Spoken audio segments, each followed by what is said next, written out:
আজকের আলোচনা হচ্ছে কাবুলিওয়ালা। কাবুলিওয়ালা গল্পটি লিখেছেন রবীন্দ্রনাথ ঠাকুর। তো কাবুলিওয়ালা সম্পর্কে আমরা আজকে জানবো এবং কাবুলিওয়ালা গল্পের মূল চরিত্রগুলো নিয়ে আমরা আলোচনা করব। তো শুরু করি।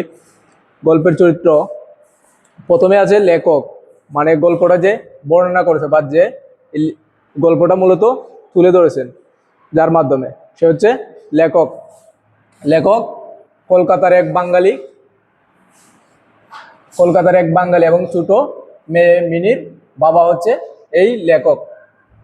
তারপরে আছে ছোট্ট মেয়ে মিনি। মিনি খুব চঞ্চল টাইপের এবং কথা পাগলা টাইপের মেয়ে। তারপরে আছে কাবুলিওয়ালা রহমত। সে আফগানিস্তানের কাবুল থেকে আসা বাদাম এবং কিশমিশ বিক্রেতা। তার গঠন হচ্ছে লম্বা দাড়িওয়ালা, কাঁধে সবসময় ঝুলি থাকে। সে একজন কাবুলিওয়ালা। তারপরে আছে রহমতের মেয়ে মূলত সে দেশে থাকে, যাকে রহমত 5 বছর ধরে দেখে না। এই হলো চরিত্র সম্পর্কে আমাদের আলোচনা। এখন আমরা মূল গল্পে চলে যাই। লেখক যখন বারান্দায় বসে গল্প করছিল, তখন তার ছোট মেয়ে চিৎকার করে, কারণ তার পেছনে ছিল সেই কাবুলিওয়ালা রহমতকে দেখে ছোট্ট মেয়ে মিনি ভয় পেয়ে যায়, কারণ তার বেশভূষা দেখে এবং লম্বা দাড়ি দেখে সে ভয় পেয়ে যায়। তখন রহমত যখন এগিয়ে যায়, তখন এই মিনির ভয়টা কাটে যখন সে তাকে বাদাম দেওয়াতে সে আদর পেয়ে যায় এবং তার ভয়টা কেটে যায়। ভয় কেটে যাওয়ার পরে রহমত তাকে আদর করে এবং রহমত চলে যায়। তারপর কিছুদিন যাওয়ার পরে রহমত আবার ফিরে আসে। এভাবে এই মিনি তাকে জিজ্ঞেস করে, তোমার কাদের ঝুলিতে কি রয়েছে, হাতি আছে নাকি? এই হলো মূলত মিনির মূল পরিচয়। তারপরে যখন 8 বছর পরে এই রহমত জেলে চলে গিয়েছিল, মূলত তার পাওনা টাকা দেয় নাই। পাওনা টাকা না দেওয়ায় সে ছুরিকাঘাত করে, যার কারণে পুলিশ তাকে গ্রেপ্তার করে এই জেলে বন্দি করে। তারপরে সেই মেয়ে, এই লেখকের মেয়ে যে মিনি, সে অনেক বড় হয়ে যায় এই 8 বছরে। এবং সে 8 বছর আগে তাকে একটা কাগজে লিখে দিয়েছিল যে ভুলে যেও না। সেই লেখাটাকে স্মৃতি করে নিয়ে সে জেল জীবন পার করার পরে যখন 8 বছর পরে ছাড়া পায় এই রহমত, 8 বছর পরে ছাড়া পাওয়ার পরে রহমত সে ফিরে আসে ওই লেখকের বাড়িতে। তখন ছোট্ট মেয়ে মিনি অনেক বড় হয়ে যায় এবং তার সেদিনই বিয়ে ছিল।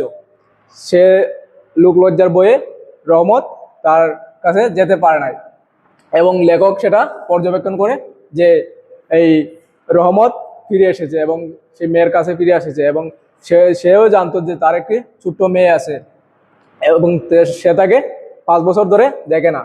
তখন ওই লেখক কি করলো, তাকে কিছু টাকা দিল। তার মেয়ের মিনির যে বিয়ে হয়েছিল, মিনির বিয়ের খরচ থেকে এখান থেকে কিছু টাকা দিয়েছিল, কারণ সে যাতে তার মেয়েকে দেখতে যেতে পারে দেশে। এই হলো মূল গল্প।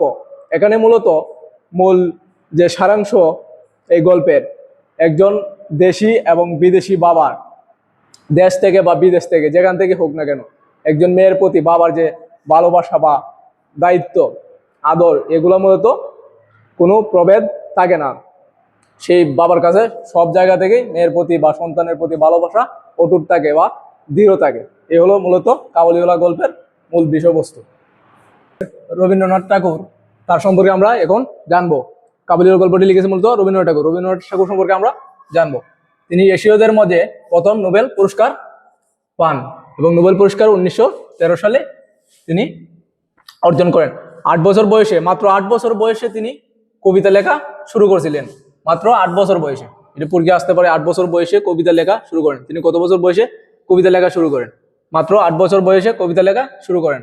এবং তার জন্মসাল হচ্ছে 1861 খ্রিস্টাব্দের 7ই মে এবং 25শে বৈশাখ 1268 বঙ্গাব্দে। এই হলো তার জন্মসাল। এবং মৃত্যুসাল 1941 খ্রিস্টাব্দের 7ই আগস্ট, 22শে শ্রাবণ 1348 বঙ্গাব্দ।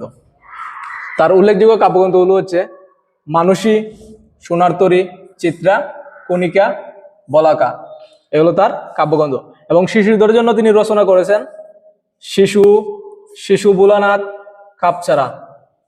তারপরে তিনি শান্তিনিকেতন ও বিশ্বভারতী শিক্ষা প্রতিষ্ঠান গড়ে তুলেছিলেন। শান্তিনিকেতন এবং বিশ্বভারতী শিক্ষা প্রতিষ্ঠান তিনি গড়ে তুলেছিলেন।